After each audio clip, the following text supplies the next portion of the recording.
Hodi. Hodi. Usiondoke tabibu. Kama deni la muda kudai. Sasa kwambie, acha mimi pesa yangu sio vitu vingine. Kuja na kelele. Kwa sababu gani mimi nakulipa pesa yangu hapo unipi unazungusha? Sio kama sitakulipa deni lako. Nitakulipa deni lako. Sawa? Nikumaliza. Hizi tu.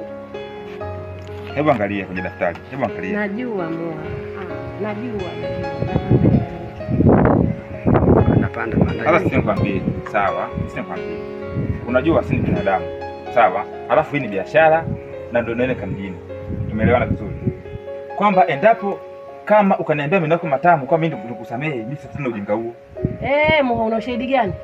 Mimi nimeongea maneno matamu gani ili unisamehe? Una ushahidi gani kwanza? Sasa je, mwanamke, una ushahidi gani kwanza kama unanidai?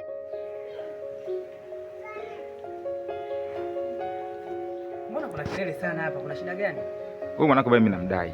Kwani Moha unanidai? Mimi na akili mimi hapa. Usikudai wewe, sikudai wewe. Alichukua feni mashuka nani? Muona?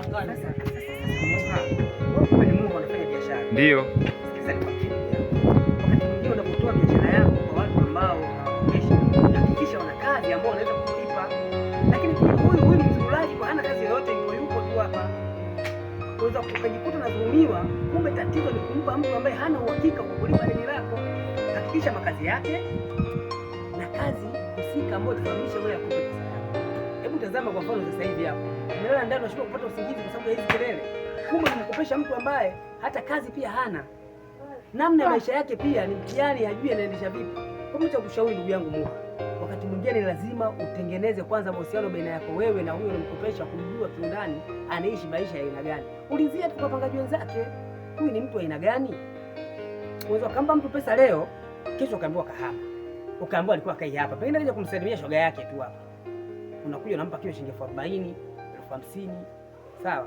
Alafu anaondoka. Unaonaje hii hasara ambayo utakuwa umeipata? Kwa hiyo mimi ndio nimeingia mjini ila kwa hili